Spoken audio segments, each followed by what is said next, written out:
This bonus episode was brought to you by the Gackoids over on Patreon. Thank you so much for your support. And now, on to the episode.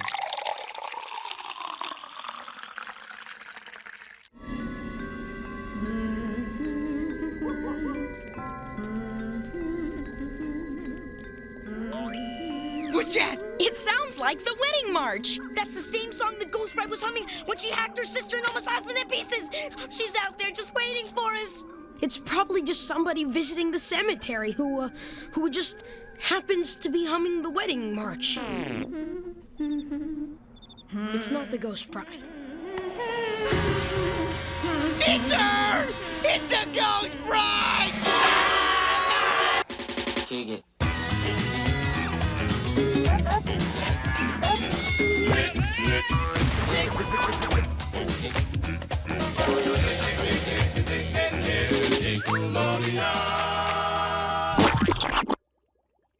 Let's get hitched and head to the cemetery for one spooktastic urban legend. Welcome, Gackoids, to Splat Attack, a 90s podcast diving into the slime-filled past. I'm your gruesome groom, Brett. And I'm your buried best man, Alex. And Brett, what are we doing amidst the land of tombstones today? Well, considering spooky season is now in full swing, it seemed appropriate for us to set up the tone of this episode with a field trip to the edge of Hillwood. Hillwood? Does that mean... Yes! Due to popular demand, we're finally focusing on an episode, Hey Arnold. Oh, I'm so excited. There's a lot to unpack in this series. Oh yeah, I mean, I couldn't agree more. But before we begin digging our graves, which tale are we pulling from the lexicon of Gerald's urban legends today? Well, this would be Ghost Bride. It's an episode considered by numerous Hey Arnold fans to be among the most bone-chilling tales in the series. And it's funny how the show team saved this for the third last episode of the original run, right before the 2017 Jungle movie. Definitely, yeah. I was surprised because normally, I like to hang around the first two seasons of Hey Arnold because that's what I first caught on Nickelodeon when I saw it premiere in '96. But I was pleasantly surprised to go a little bit further to the edge of Hey Arnold and discover this little tale because a lot of people mentioned it to me and I figured, hey, why not give it a shot? I just wasn't familiar with seasons 3, 4, and 5, but I have a feeling this is going to be a fun exercise in storytelling. Yeah, agreed. So let's get right into this episode review. Before we run into some ghosts and ghouls, this cemetery feels ominous. I know, right? I feel like I'm in the Are You Afraid of the Dark Old Man Forkford episode with all these tombstones around me. Where's the Ron Oil one? This is from season 5, episode 22A, almost at the very end of Hey Arnold's run, and it aired November 11th, 2003, which is kind of strange because season 5 started around 2000, but they had some production issues that delayed many of the episodes, so it just kind of hung around for a few years before they finally get this one hot off the presses. And it was written by Steve Vixton and directed by Tuck Tucker, Kirk Dumas, and Christine Kolosov, who did the storyboards and the animation type stuff. And the synopsis starts out with, these sequences of events unfolding. So the episode opens with the wrought iron gates of a local cemetery where Arnold, Gerald, Helga, Eugene, Stinky, Sid, Curly, and Harold are passing by. Basically, Arnold's typical gang. Stinky takes interest in the cemetery, claiming it's important to learn about since we'll all be buried here someday, as he quotes. Harold freaks out a bit, showing his more vulnerable side. Sid mentions the gang won't have to worry about entering the cemetery dead anytime soon, unless they encounter the Ghost Bride. Sid's mention of this story actually prompts Gerald to share this tale with the rest of the crew, but not before Curly rudely interrupts, claiming it's his favorite story. What a twisted kid. The group overturns Curly's desire, much to his dismay, and Gerald begins to unravel the legend of the Ghost Bride, a horrific tale that occurred some 80 years ago. The legend passionately recalls a beautiful young woman and her fiancé eagerly awaiting to get married to seal their bond of love forever. Then comes wedding day. Hours pass, and the groom is nowhere to be found, leaving the woman heartbroken and vengeful. Turns out her fiance ended up marrying her sister one day later. Once the woman found out about the disheartening news, she returned home, put on her wedding outfit, grabbed an axe, calmly walked through a rainstorm to their house, up the stairs, into the bedroom, and brutally murdered them with a swift flurry of swings. Once the police arrived to investigate the scene, she just sat there in a rocking chair, staring all evil-like, with daggers in her eyes at the investigators, throwing rice on their dead bodies beside her. Before the cops could arrest her, though, she flung herself out of the bedroom window, plummeting to her death. She was buried at the cemetery Arnold's gang stands before, soon after. Legend has it, she rises on the anniversary of her death every year, wandering the cemetery to claim another victim. Curly interrupts Gerald, noting the anniversary is actually tonight. The group ponders if the legend is really true, to which Gerald replies, "There's only one way to find out." So, what do you think about the setup of the story and what Gerald tells all the kids so far? Okay, so I gotta share this before I get into the main episode. Going to watch this on Paramount Plus, the timeline is very different. I don't know what they did.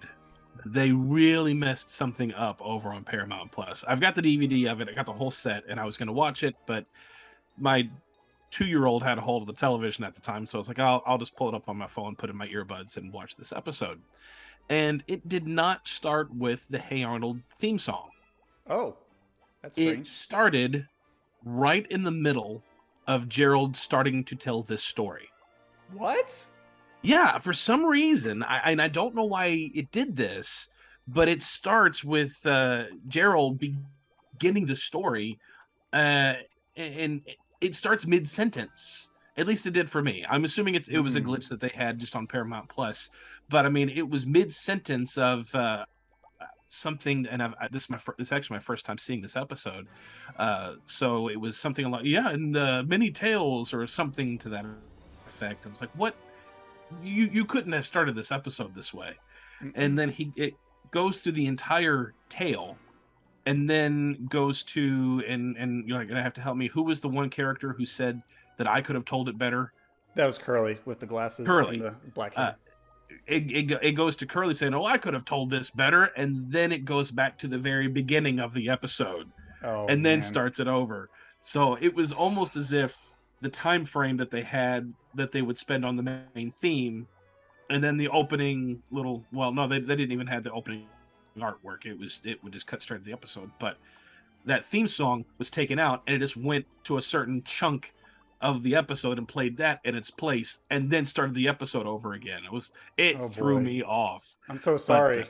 No. If I had known, I would have sent you the episode myself. It's no big deal. I figured that's what was happening, because of the timeline. At the bottom, the time code at the bottom was back all the way to 0, and the time frame was right. It was like 22 minutes. So it was like, okay, well, this has got to be there. It's got to correct itself somewhere.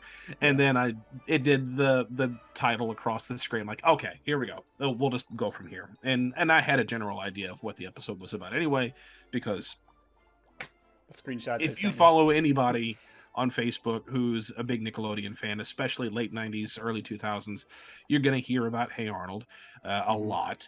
Yeah. And every Halloween, you're going to hear about the Ghost Bride. So I had a hunch as to where this was going, but I did find that amusing. I was like, come on, Paramount Plus, what are you guys doing? But as for the episode itself, just this setup, because we have well established that my mind thinks in pop culture. This story reminds me of two things in pop culture. One is Tim Burton's Corpse Bride. Exactly. Yep. Which came out just a couple of years after this episode. 2005, 2006, around there. Yep. And the other thing that it reminds me of is actually what is pictured behind me, which is the Haunted Mansion. Ooh. Because in that going through that ride, you come to the bride, and she's holding an axe in her hand, and there is the portrait of her and her husband. And as as you ride the doom buggy and go past her, he disappears from the picture, or his head disappears from the picture, and then her axe comes out. And I was like, yep. And I think it was even the same thing. I think he also went with a friend. I can't remember exactly. Came out in 1969. Wow, that's really old. So yeah, it came out when Disneyland was just in its infancy. Okay. So, but anyway, and it's not like it's a new story. Yeah. I mean, there's this kind of story has been told many times, but I'm really fortunate. It depends on who you ask. That I have never seen Hey Arnold. Dramatic reverb. And I've said this before in the podcast as well. It came on at a time when I was getting out of kids shows, and it looked cool. It looked fine. I remember going to see Harriet the Spy and seeing the pilot essentially, and really enjoying it. And I was wanting to watch more. And then I don't know. It just didn't click with me at that time and the age that I was. So, and every time I get talking about connecting with people on social media, this show always gets brought up, and people love this show. I mean, it's one of those shows that just keeps it never dies. Much like SpongeBob, whereas SpongeBob, you all know how I feel about that one. Yep. This one, and same with like Invader Zim and Last Airbender, even though they're 2000s, there's a huge fan base for it, and they have praised the show for storytelling and writing and jokes and animation. And I'm like, I want to check these out. And I've heard that this is, by many, a better version of Doug. And Yes. I'm thinking that's a tall order coming from I don't me. know exactly better, but definitely has a lot of parallels to it in terms of feeling and Yes. the main characterization of, the kid that everyone relates to. Yeah. And we've also established that there's a lot of the later 90s fans of Nickelodeon tend to see Doug as slow and boring, which, okay, I can see that point, but I still very much disagree with you. Give it a chance. But I can see the parallels in what little bit I've seen with Hey Arnold and Doug. I still, as of now, feel like I'm going to side more with Doug than Hey Arnold, but that's not a bad thing by any means. I've only seen three episodes of Hey Arnold. I should say I've only seen 3 segments of Hey Arnold. I don't even think I've seen a full episode. That's very scratching the surface. It's so when I say this is my first time it's my first time ever seeing this episode, or at least this story. I didn't even see the second story that was on this episode. I just watched this one and left it at that. And so I was going this with complete fresh eyes. I mean, it's called Ghost Bride. You know what this is. And I've seen pictures of the Ghost Bride, and people like to bring up, hey, what story's scarier? This one, the Ghost Bride, or this one? I mean, comparisons get made all the time. We do it here on this podcast too. So I was really liking this. It really reminds me of, how do I phrase this? It's got a camaraderie with friends. I think it displays camaraderie better than Doug did, to be perfectly honest. Because Doug, I connected with Doug, which I know Brett had said he does as well.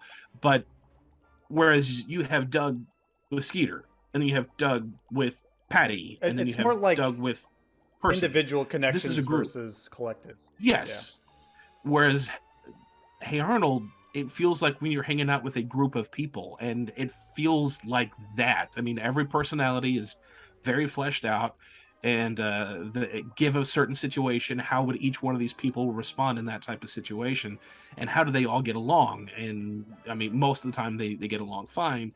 And that was really fun to watch, because I did have that one friend who loved Supernatural. And I don't mean the TV show, like I mentioned many times on the show. I mean the idea of supernatural elements, of ghosts, and are spirits real? And we'd get into theological discussions all the time. And he loved Ghost Hunters at the time when it was out, and he wanted to go do ghost hunting, and we actually did some. And I mean, it was goofy, it was fun, but that camaraderie that I had with him and the other friends who were eager about this kind of stuff, it took me back to that moment of my it's not even childhood, it was teenage years, because that's when we were doing this kind of thing, not knowing that this is what was being interpreted over for a younger generation over on Hey Arnold. And I was like, man, this is, I mean, we were older than this, but this is what we were doing, and this is so fun. I was really looking forward to see how the rest of this panned out. So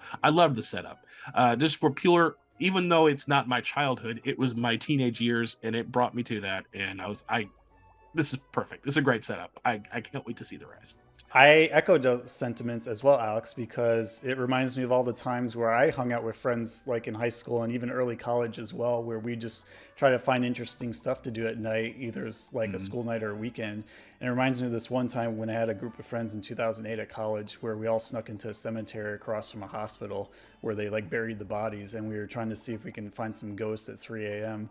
And unfortunately, we did not find any. I thought we would for sure because it was the witching hour and because the moonlight looked beautiful, you know, glistening off of the tombstones. But it was just surprisingly very quiet and peaceful. We just walked right through all of it, didn't see anything suspicious, and walked right out. But it just makes me wonder, based off of all the lore that's kind of imbued with cemeteries in general, of what it would be like to encounter a spirit in real life. And you know, with this particular story, it stirs that little pot of imagination in my head, kind of like some Are You Afraid of the Dark tales, particularly the Tale of the Prom Queen or Old Man Corcoran, as I mentioned earlier, just to see what would happen if kids would interact with the dead.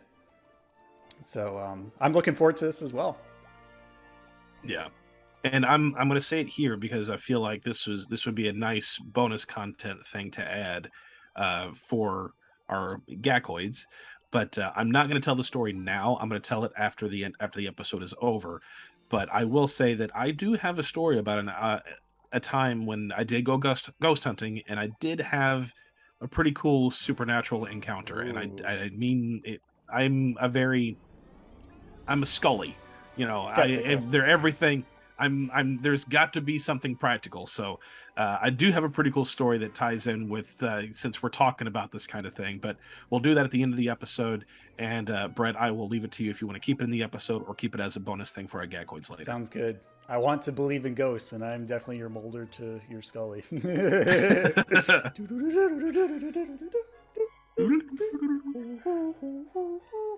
That'd be fun to edit, like a Hey Arnold episode or an Are You Afraid of the Dark episode to like the X-Files music. Yes. But that's another project for another time. Let's get back into the synopsis, shall we? Yes. Alrighty. So moving right along, the group debates showing up that night after Gerald tells his riveting story about the ghost bride. Harold convinces himself to get in on it too, so he isn't chicken, while Helga wants to join in. Unfortunately, the group denies her joining them because she's a girl. But that's okay, though. Helga uses this as revenge fuel to hatch a plan to get back at the boys, which we'll see later. So later that night, Harold whimpers like a coward as he tenderly steps into the cemetery with the rest of the gang. Arnold locates the headstone of Cynthia Snell, but can't read the entire inscription. The boys get spooked by the ambience of the cemetery as the sun sets over a crow-laden horizon, collectively agreeing to leave. Unfortunately, the gate has been locked with a chain and padlock. The boys crowd around each other, intensifying their worry. Being the voice of reason among the group, Arnold tries to calm everyone down, stating that there's got to be a logical reason that the female humming to the tune Here Comes the Bride is not the ghost bride. As Arnold folds his arms sticking to his guns, a ghostly figure wearing a white veil emerges from behind a large pedestal-like tombstone with a long weapon in hand. Harold shouts, "It's the ghost bride!" She raises her weapon and the boys run away screaming. So, got any spookies? Well, I mean, we already touched upon it before, but do you have any other spooky stories to share, maybe related to brides or cemeteries? Or anything similar in the macabre realm? I will just because we're talking about being on the grave and things like that. I've always found graveyard. I don't know. I'm weird. I've always found weird places soothing. I like to go to graveyards because it just seems peaceful. And Everyone's sleeping there after all. Yes. I mean, they were dying to get in. Yeah. Oh, dang blasted, isn't anybody in this dadgum cemetery dead? I didn't want to cause a fuss, but now that you mention it... I'll see myself out. But I've always found places like that really soothing. But everyone else, you can even put me there at night, and I would be fine. But yes. But my friend who I was talking about earlier that was doing the ghost hunting thing, he loved to get on the internet and look for anything supernatural and anything spooky. And this was the early, this is still the fairly early days of the internet when YouTube was just becoming a thing and people were putting their own stuff on.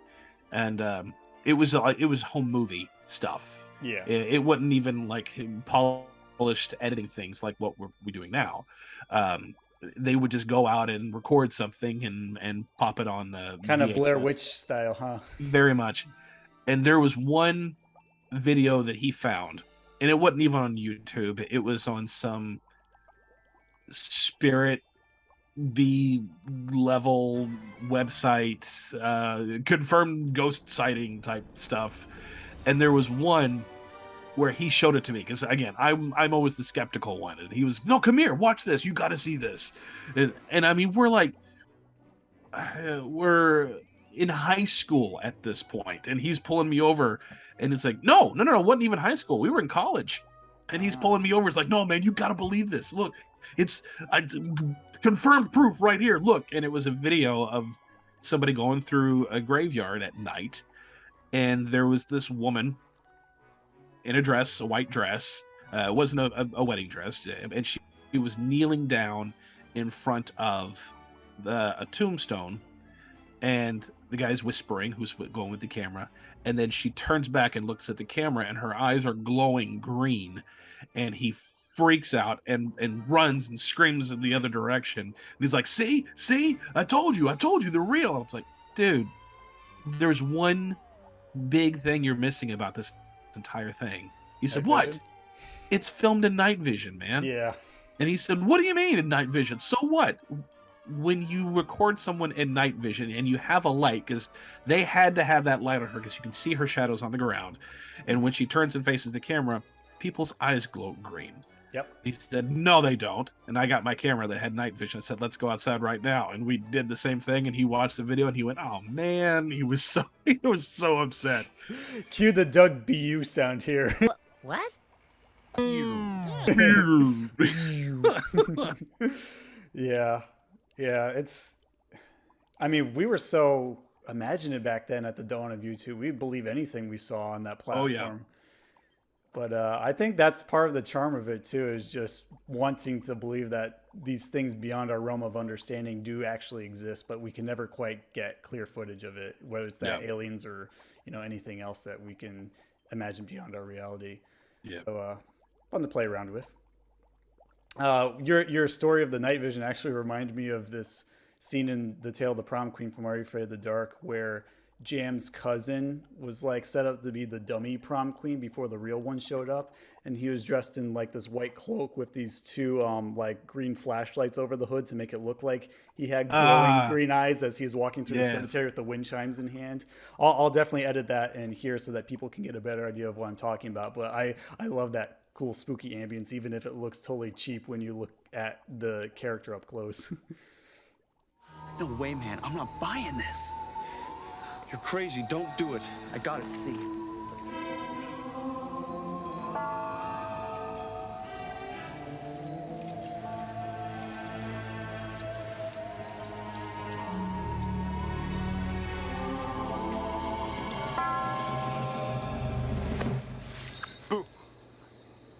Who are you? It was Jam's idea. He made me do it. Gotta do what you gotta do to be creative, man. Heck yeah. Sometimes even the most simple, creative, goofy things give some of the best results. Like a bed sheet with sunglasses from the Tail Locker 22. Yep. Love that. Getting back from Ari for the Dark's ghost and into Hey Arnold's ghosts. As the boys run away from the white dress menace, Helga chuckles, claiming victory over getting even with the boys. Surprise, it was actually her in a wedding dress. Go figure. Moments later, they approach the open cemetery gate, but just before they approach it, it slams shut, bar falling down across it, sealing them in. Naturally, Sid panics, while Eugene counters his statement.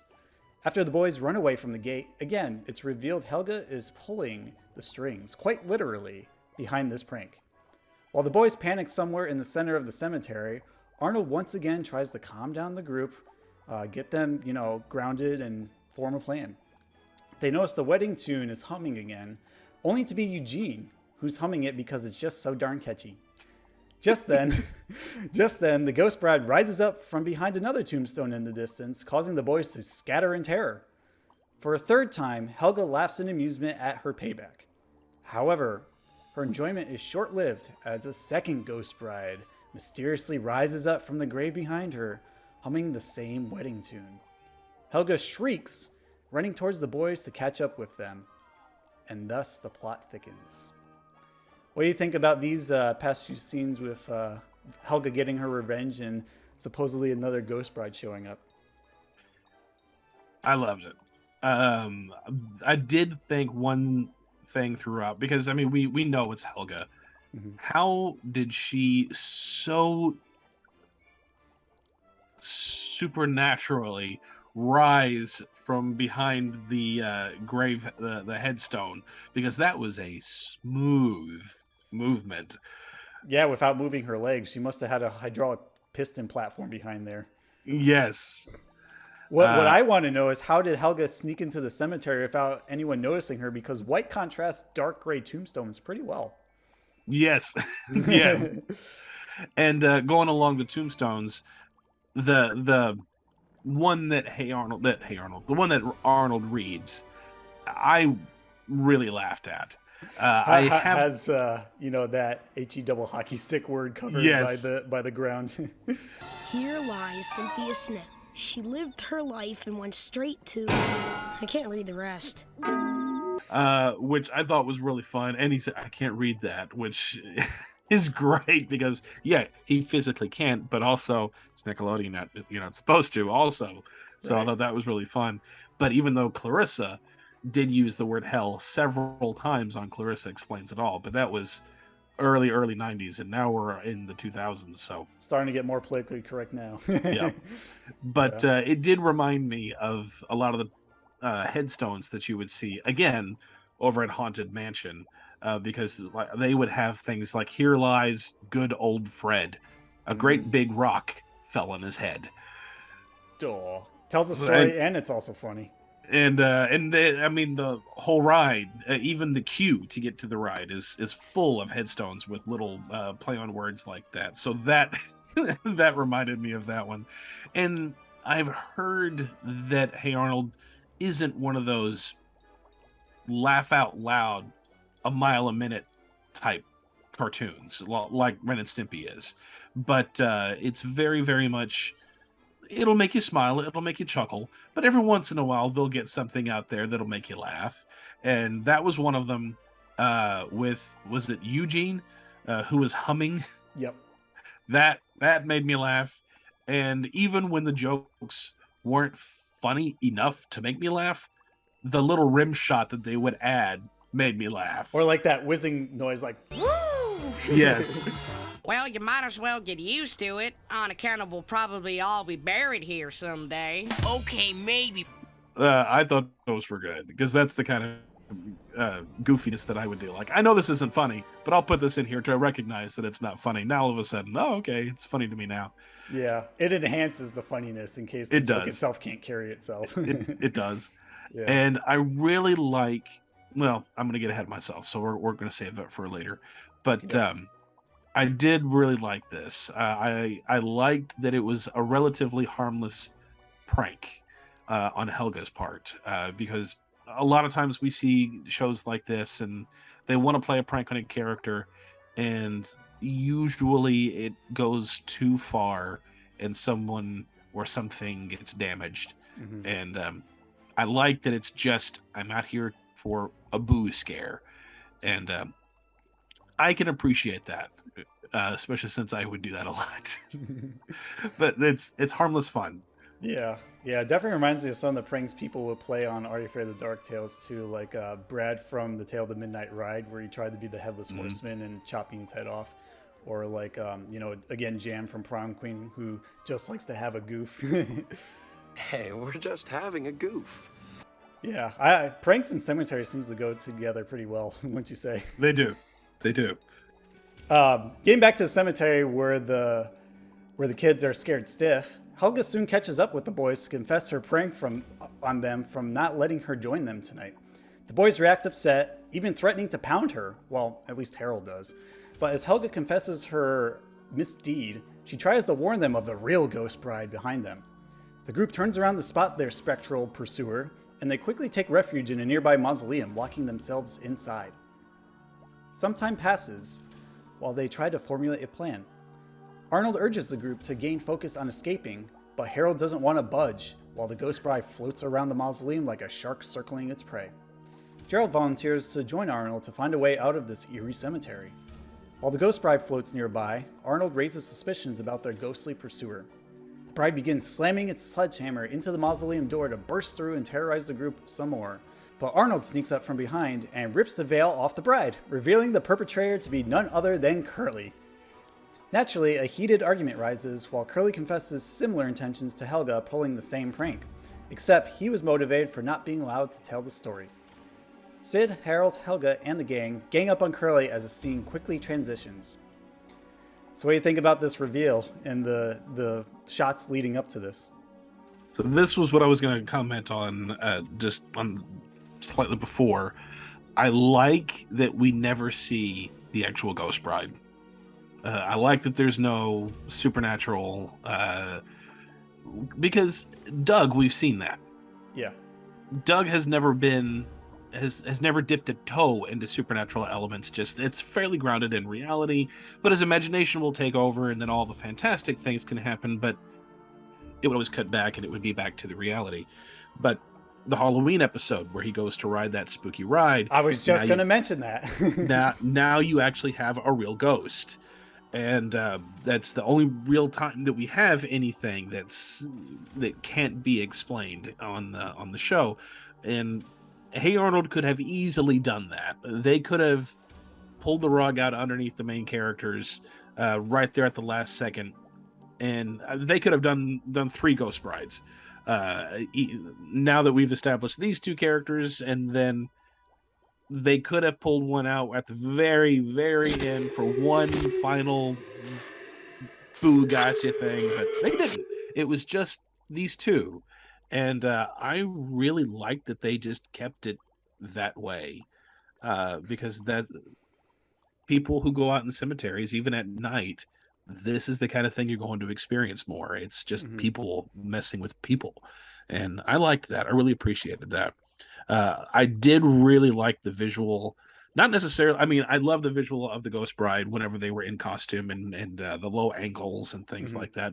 But I don't know. I think my favorite shot, or I should say animation, was watching them all run.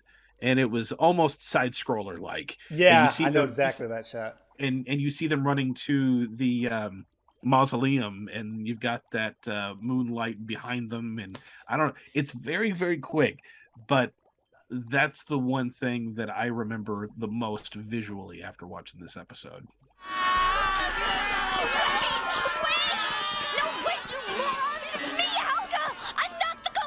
I didn't put on this dress and makeup to fool you! Interesting that it stuck out to you. I was more partial to the low angle shots and the silhouettes of the Ghost Bride myself, but yes. I do like the Scooby-Doo-esque feel of that side scrolling shot, especially when Helga tries to catch up with them like Scooby scampering. And don't get me wrong, I love the Ghost Bride stuff, but I've seen that.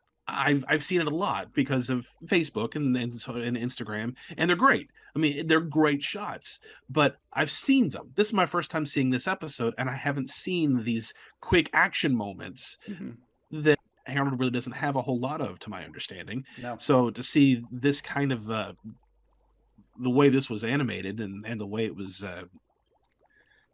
composed, I guess you could say, I really enjoyed that.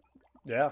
It's a shame that social media kind of spoiled it for you, because I feel like it would have more of an impact if we were going into even more cold than, before. But in the same way, social media brought it to my attention to look at it outside of, the first 2 seasons of Hey Arnold that I'm familiar with. So yeah, it's a double-edged sword depending on how you look at it. Yeah.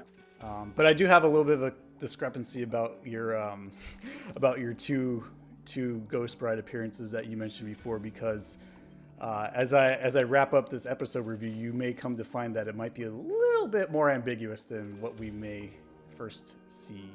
Yeah. So moments later, the group leaves the cemetery. Arnold reveals to Sid and the rest of the group he noticed that it wasn't the Ghost Bride chasing them, because their pursuant was wearing red and white striped socks. The same socks Curly was wearing this afternoon when he stomped his foot in rage. Gerald asks Arnold if they should go back to let him out of the mausoleum, but Arnold denies his request, claiming Curly will find his way out in about a half hour once he realizes the door locks from the inside. Meanwhile, we cut to Curly tied up on a stone tomb, frantically struggling to break free from the rope he is bound with. He hears the wedding tune once again.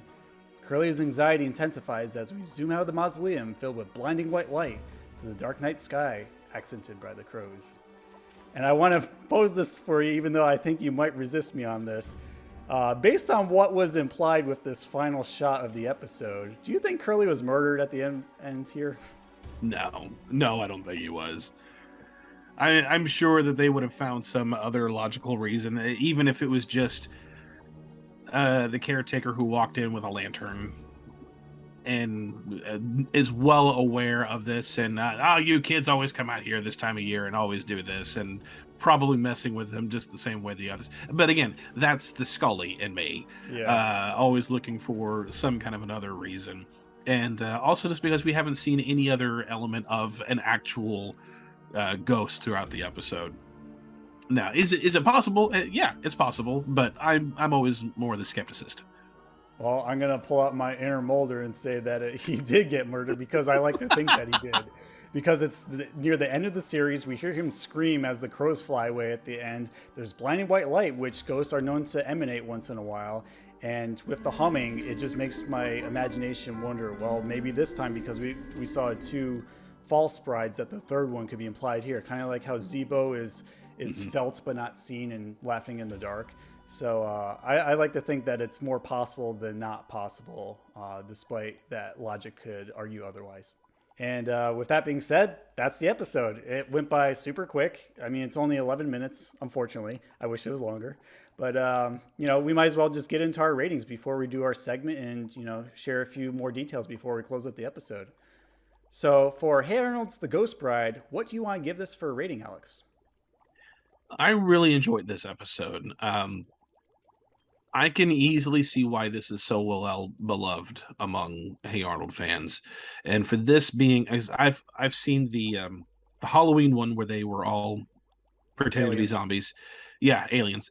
And I saw the Christmas episode and this one. So I've only seen 3. Oh, wow. And all 3 of those are always brought up by fans, and for good reason. I mean, there's a reason that they're so beloved. And I was expecting a good episode, at least good. But no, this exceeded what I was looking for. I love that they didn't really play on the supernatural the entire way. It was mostly this core group of friends who were supporting each other and afraid. I loved that Harold was afraid, but I'm not chicken.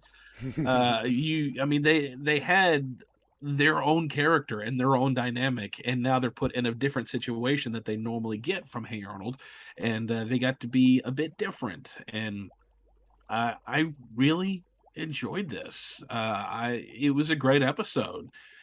There wasn't one moment that I thought was heavy-handed or hammy or silly. I thought it was expertly executed, pun intended. So I give this an S. Awesome.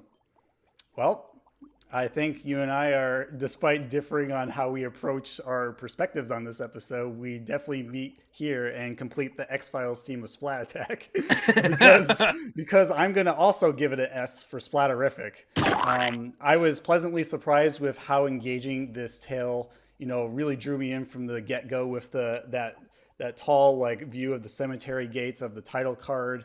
And then just leading right into Gerald's urban legend, the gruesome imagery of the ghost bride implying that she murdered the people. And, really just building that strong, spooky atmosphere with the cemetery, especially with the kids in it. And seeing them all afraid, despite the fact that they're trying to muster up as much courage as possible, through strength and numbers, just goes to show you what an atmosphere can do when used effectively.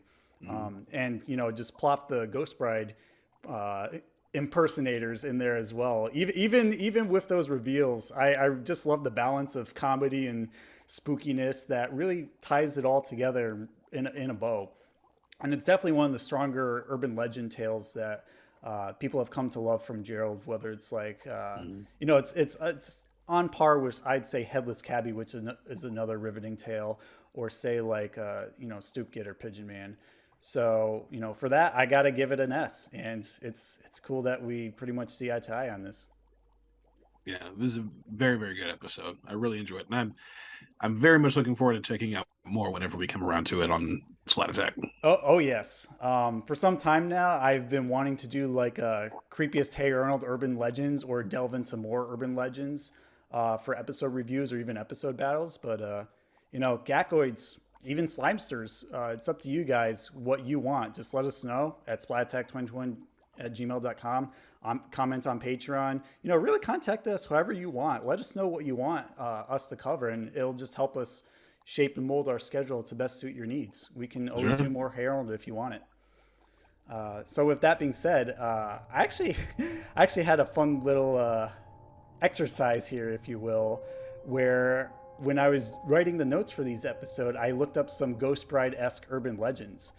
So for anyone who wants to delve into this a little bit more, head to notebookofghosts.com, which is a blog of urban legend stuff. And I just picked up a few of the summaries that they wrote on there that really spoke to me, that kind of, had ties to this Ghost Bride episode.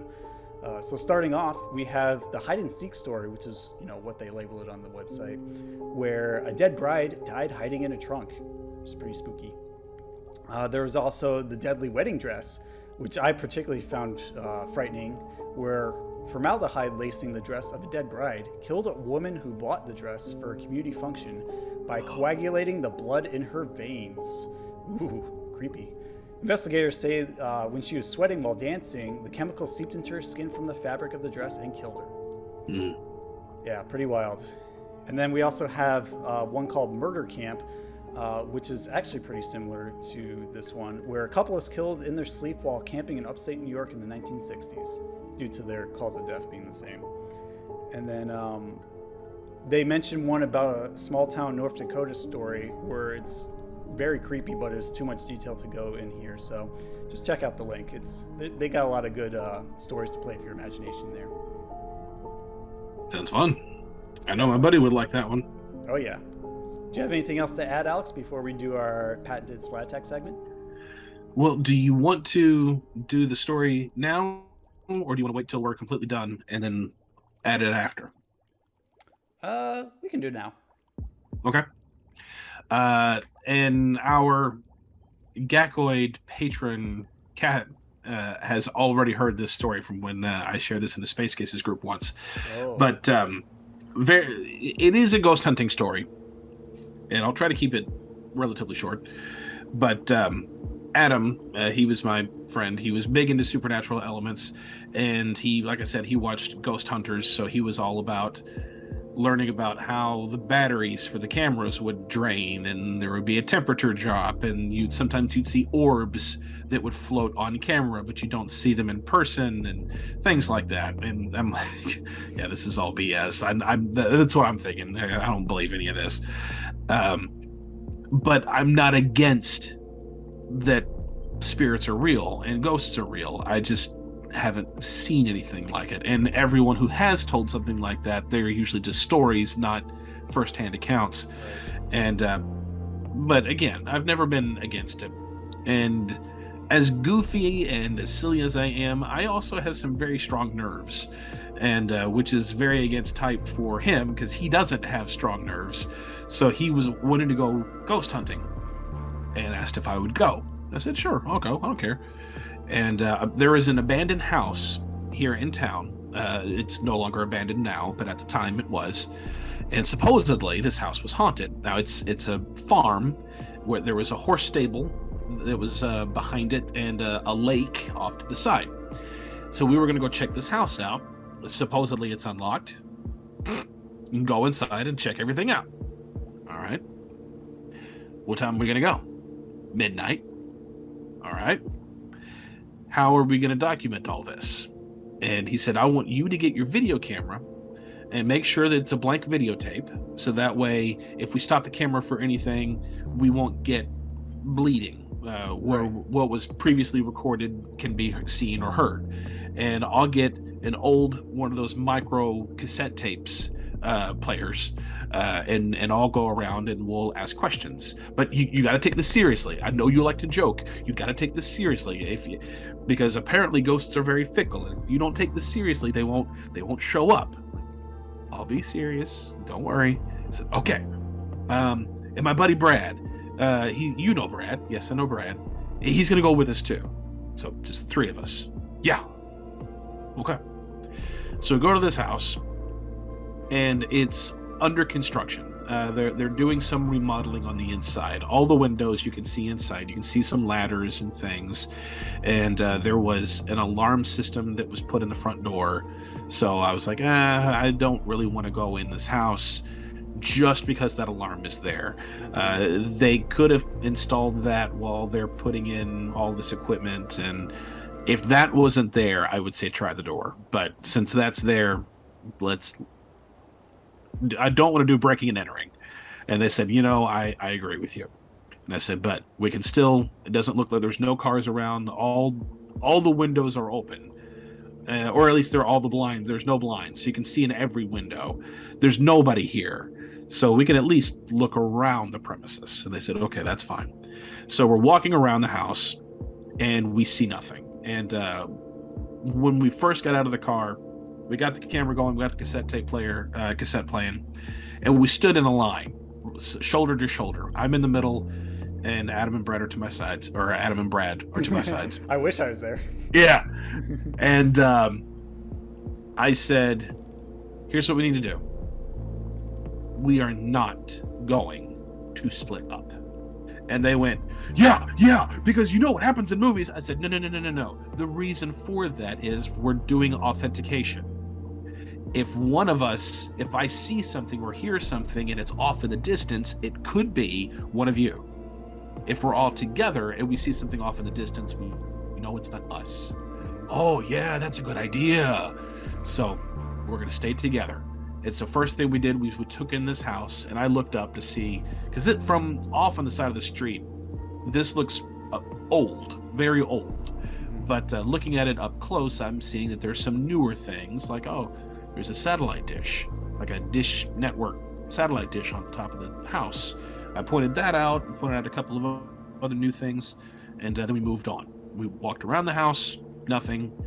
We went inside the horse stable, which was completely open. They didn't want to go inside, and I broke my own rule and said, well, I'm going to go inside. And I started to look around, and they went, Alex! And they went after me, and all three of us were in there. And then I saw a flight of stairs that went up into the horse stable, and I went up the stairs, and they got mad at me, and they went upstairs to follow. Nothing happened. The entire time, nothing happened. They asked if we wanted to go down by the lake, and I said no, because I can't see. There's no lights over there, and somebody could fall in. I don't know. I don't want to risk that. And they said, yeah. I agree. Yeah. So we got in the car, and it's about time to go home. Well, I suggested let's go home where we can review the footage and we'll go to bed. But Adam was very eager. He rewound the cassette tape all the way to the beginning and said, hang on, no, let's go ahead and listen to part of it. And it got to the part when we first got there, and we're standing in a row, and I start pointing out the observations, and I pointed out the satellite dish. And I said, on camera and cassette tape. There was a satellite dish, and then we heard a noise on the cassette tape. It sounded like a whisper. I swear to you, I am not making this up. Swear on everything I've got. So they rewound it, turned the volume up as loud as it could go on this tiny little player, and there is most definitely a whisper after I pointed out the satellite dish. And now we're wondering, is it on my video camera? So we go home, put in the video camera, plug in the camera, rewound the tape, got to that part, and there's no whisper. It wasn't Adam, it wasn't Brad, it wasn't me. There is no whisper on the videotape. And that audio tape was blank when we first got it. So none of us said this whisper. So we listened to it again. We put it in a different tape player that had bigger stereo and cranked it up again. And this whisper said, "Keep it down." Oh. Keep it down. And Adam was going to take this and give it to a friend of his who was very much into supernatural elements as well, and they was going to put it on. He was going to put it on a computer, take out a lot of the white background noise, and the guy took the tape and never did it, and lost the tape. And I'm like, oh God, I'm so mad at you. Isn't that how it always happens? Isn't that how it always happens? Like, you just took me from having authenticated things to, oh, it's just a cool story now. Oh, I'm so mad at you. But I swear on all that is holy, there was a whisper and there was a spirit at that house. And I'd like to, and you're not probably, I went back.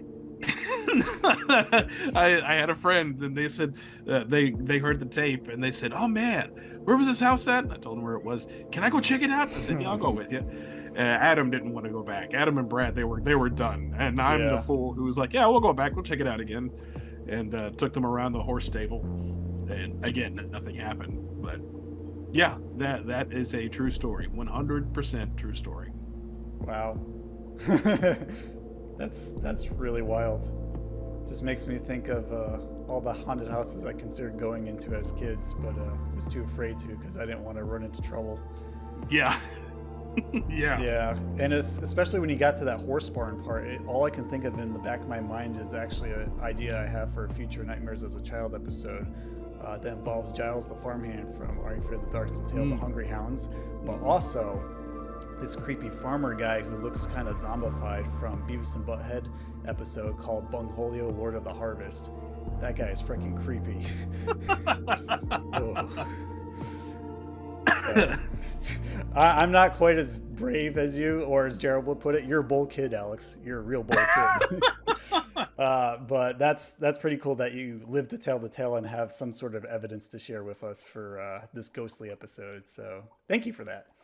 My pleasure. Yeah. So before we're going to close up, we're going to head out of the cemetery and play a little lighthearted game of this or that, because it's been a while and we might as well. This or that, time to play this or that. Okay, so for this or that, I tried to pick things that were kind of Halloween themed, and we'll just pick this or that and explain why or not. Starting off, we have Halloween decorating or trick-or-treating. Which do you prefer? Decorating. I do love trick-or-treating. As a kid, I loved it. I loved trick-or-treating. I wanted to do decorating, but my mom, and we've already established this before, was very anti-monsters and ghouls, and everything was cute scarecrows and pumpkins. Very fall, very autumn decorated. I wanted spooky Halloween stuff, and I wasn't allowed to. But even as an adult, I still love trick-or-treating, but I love it for a whole different reason now that I have kids. But I love decorating. I absolutely love to decorate. Brett has seen some of the things that I've done. My house is covered in spider webs and a giant spider up at the top of the stairs. Let's show a picture for our Gackoids. Sure. And scared Sam with a few of the things that are in this. And I had one of those sound activated strobe lights, and it would play lightning sound effects, and I put it in the bathroom. And then I replaced all of the light bulbs with black light bulbs, and then I had a red floodlight in the shower pointing up, and I had this demon thing that was floating in the shower, but when you walked in, you just saw the shower curtain, and it was all red and bloody. And then when they sat down on the toilet, the curtain was pulled back enough that once they sat back, there was the ghoul in the shower, and then they would scream or make some kind of a noise, and then it would make the storm thing strobe and go off, and then that's when I knew I got him. Yeah. When I'd hear the across the house. Why do pranks and Halloween go together so well? I mean, they were very prevalent in the Roseanne Halloween specials, and I think Home Improvement too. So I don't know. Maybe it's like trying to be April Fool's Day. Yeah. But I loved it. I love decorating. I love doing things like that. And Sam's got into it too. Mm-hmm. It's fun. I just love to do that more. It gives me more of an opportunity to be creative. Definitely, yeah. And I would mostly agree with you because I love decorating, especially with Monica. Shout out to Monica. But I'm going to go with trick-or-treating because those are tied to my earliest childhood memories, and I love dressing up and going door to door with my family, cousins, friends, you name it, and just the thrill of loading up on candy in my sack or my pumpkin plastic thing from McDonald's or you name it. That I just love the experience of that, and it even inspired me to play this Halloween trick-or-treating game from Double Fine called Costume Quest, where you actually get to play trick-or-treaters trick-or-treating from door to door, and when you run into demons behind the doors, you have to fight them RPG style. So that's cool. Yeah, it's a lot of fun, and I just have nothing but good memories from trick-or-treating, so I'm gonna go with trick-or-treating. Question 2, horror movies or TV horror anthologies? God bless America. That depends on when you would ask me that. As a young adult, just married 13 years ago, I would say horror movies because that's right about the time when I was starting to get into them a whole lot more, and also checking out a lot of the newer horror movies because by then I'd seen the big staples, Friday, Freddy, Halloween. But now I'd have to say the anthology series. Mostly because horror movies aren't at all what they used to be now, and not quite the thing that I enjoy. And doing nostalgic content as much as we have, I love going back and watching Are You Afraid of the Dark? I love watching Goosebumps. My wife is big into American Horror Story, and we've watched several of those episodes. And Scream Queens. Although it's all one long series, it's two very different tales between the seasons, much like American Horror Story. And even the Are You Afraid of the Dark series now is still kind of carrying that with each miniseries. And I just like them better. I don't really care for the way horror movies are now, as opposed to what they were in the 80s through the 90s and even early 2000s. But somewhere around the mid 2000s on, I just didn't care. I think post Saw, I think most horror movies really changed the way they did things, and I just didn't care for most of it. I know they all didn't go the Saw route, and there's still a lot of very psychological horror movies out there, and I've heard they're great, but just I have a hard time getting into those. I just like my horror movies, dumb slasher stuff, and anthology series. Stick with that. Good answer, because I'm going to agree with you. I also say TV horror anthologies. And that's mainly because I've had my fair share of watching horror movies with my Uncle Phil growing up. He was really into that when he was a teenager, and I was a small little child watching with him. And of course, I get a lot of nightmares from that, to the point where I really didn't want to revisit horror movies. But since I've grown up and matured and understood horror movies much better since then, I've watched them here and there, but I think because I didn't watch them when they were popular at the time, they don't quite have as big of an impact on me. So I got to give it to Goosebumps, Are You Afraid of the Dark, Tales from the Crypt, X-Files for all the nostalgia and just really just leaning into that and all the different varieties of things they offer with all their different episodes. Like you never know what you're going to get each week. So question 3. Haunted graveyards or haunted mansions? Which apparently you've been in both. I would say a haunted mansion. Graveyards are cool, but there's far less to check out. Unless it's a big graveyard. But no, haunted. Plus, I've always loved the aesthetic of mansions anyway, no matter how beautiful and elegant or how dark, dank, and creepy they are. I think for me, it depends on how disheveled they are. Like if it's the Disney version of a haunted mansion and it's like well lit, so you can explore things and just take in all the architecture and the artistic qualities of it. Sure, I'm all for that. But I like the idea that the graveyard is so sprawling and unforeseen that there's a lot of twists and turns behind any tombstone that you can find, and it really feeds into the fear of the unknown in that regard. Whether you're going by yourself or even with a small group. So I'm gonna go with haunted graveyards on this one. Okay. And also because one of my favorite Goosebump books is from the 2000 series, Attack of the Graveyard Ghouls, which is number 11. It's a really good one. Number 4, ghost stories or creature features? Oh gosh, that's another tough one. Because I was in a play that was a ghost story, The Woman in Black. That was a lot of fun.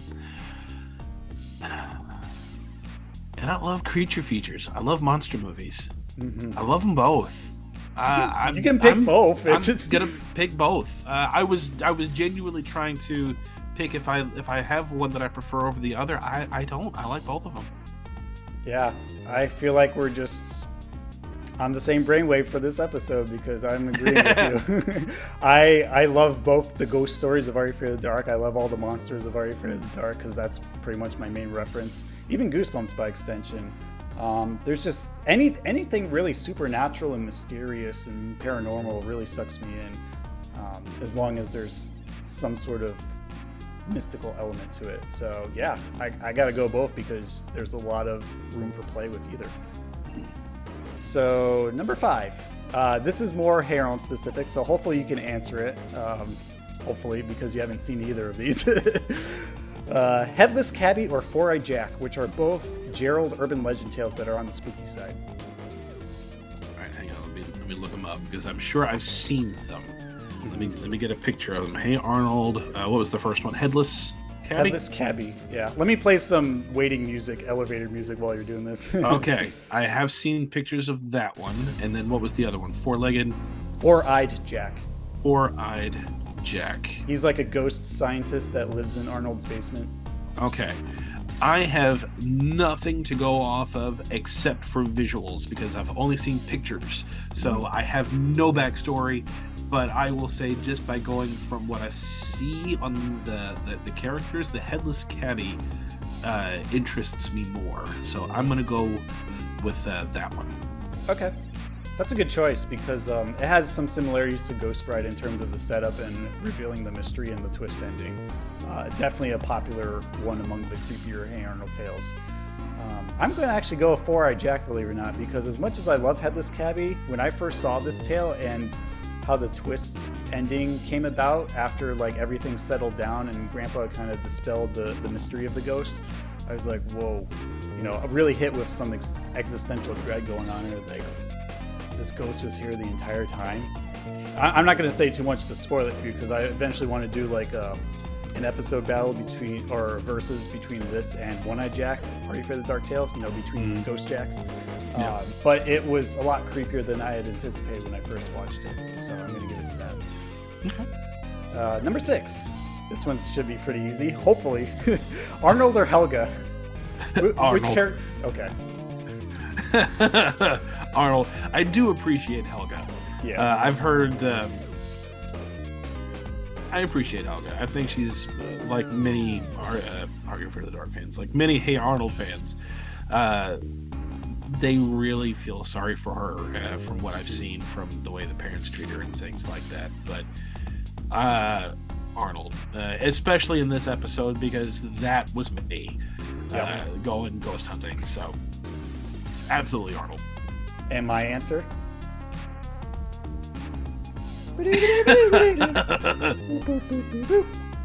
Yeah, I'm going to go with Arnold as well. I relate to him similar to how I relate to Doug. I was always the level-headed kid in the group who tried to give advice wherever possible and, you know, try to find a way out of a weird situation with a logical plan. And I do empathize with Helga and dealing with her dysfunctional family and just her desperate attempts to connect with Arnold despite her like bullying front constantly separating her between, you know, their connection. But you know, I gotta go with Arnold for the relatability. I really appreciate his character and what he does to tie everyone together in this world of his. And last but not least for this or that, this is a triple threat. Would you like to go with either candy bar, candy corn, or fruity hard candy on Halloween night as a trick-or-treat treat? I was never big into candy corn. I never have been. I would eat it if I got it, but I mean, I got free candy. I'm gonna eat it. But candy corn is bottom of the totem pole. Hard fruit candy. I do love some hard fruit candy, but candy bars were always I gotta have those first. Those were always priority. Yeah, I mean, when I think back to all my trick-or-treating memories as a kid, I love Milky Way bars. I love Three Musketeers because of the filling inside and just that satisfying bite where it's like, ooh, caramel, ooh, that fluffy chocolate whippedness.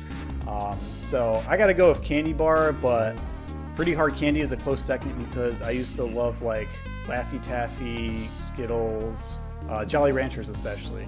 Yes. And also a candy that I really, really loved, but nobody else I knew did, were the Tootsie Rolls, but not the chocolate Tootsie Rolls. The flavored fruit ones. Tootsie Rolls. Yeah. Where you got the vanilla and orange and lime and banana, cherry.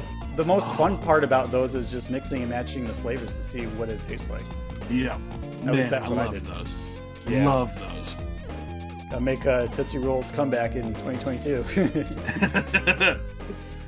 Cool. Well, that was another round of this or that. So thank you, Alex, for participating this spooky season.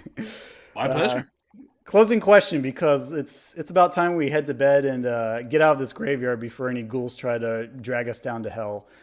So for all of our Gackoids out there, which Harold urban legend scares you the most? We've mentioned a few in this episode, like Headless Cabby, Four-Eyed Jack, and there's many more to explore. So if you want to weigh in on this, let us know in the comments of this Patreon episode post, or email us at splatattack2020@gmail.com.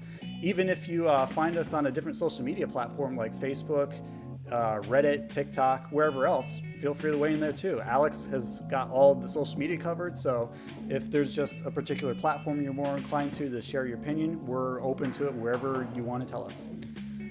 So with that being said, tune in next time as we run away from the zombies and seek refuge in a speakeasy behind Smooth Criminal Alley, deeper in this city of Hillwood. Oh yes! We're drifting outside our normal 90s Nick boundaries once again to try something completely different. A Michael Jackson music video elimination bracket. Say that 10 times fast. This was requested by our patron, Monica, so thank you, Monica, for that. And since the topic excited Alex and his wife upon hearing it, we're going to give it a go to see which MJ music video moment endures a gauntlet of elimination. Thank you also to Prime Nostalgia Podcast for joining us as a guest on this episode and also giving us permission to borrow his show format so we can give it our own Splat Attack spin. So essentially it's going to be me, Monica, Megan, Alex, and Prime all weighing in on, I believe, 26 or 28 music videos from Michael Jackson's history. And we're going to see which one wins based on our votes. Whichever one gets the most votes will move on to the next tier of the bracket. And then I have a special segment called Wild Card where we're going to mix things up at the very end. This is an exciting show format that we've never done before, and we'll see how it goes. Yeah, I'm excited. I'm pure hard rock heavy metal fan, but I will say there are very, very few musical artists where I'm like, you know what? Yes, they've turned out some good stuff, and Michael Jackson is one of them. And my wife is a huge Michael Jackson fan. So the moment that Monica pitched this one, and I told my wife, and she was all about it. So like, yeah, we're gonna have to do another couples episode. Oh yeah, it's gonna be really fun and exciting. We haven't gotten together since our first Patreon episode, favorite 90s romantic moments, but it'll be great to have a reunion to cover something that we can all connect to in some way. Even Prime too, because he's covered Michael Jackson quite a bit as well. Yeah. Cool. Well, before the thriller zombies get us, Alex, will you drain the spooky slime tank for us, please? I've also got to untie Curly at the mausoleum before the real Ghost Bride shows up. Aye, co-captain. Make it snappy. I'm getting out of here while I still can. Oh boy. Well, but how am I supposed to find my way out of the cemetery without my flashlight? Guys, Alex, come on, don't leave me here. I don't even know if the Ghost Bride's around here. This is really creepy. Splat you later, Gakoids. Bye.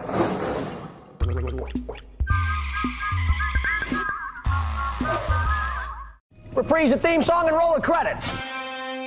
Hard to believe, folks, but it's time to say goodbye. Nighty-night. Hey, check us out next time for more adventure and another great legend of the Hidden Temple. What'll we do till then? Chill for a couple. We'll be back. You're on, Nick. And it was time for the superhero to move on.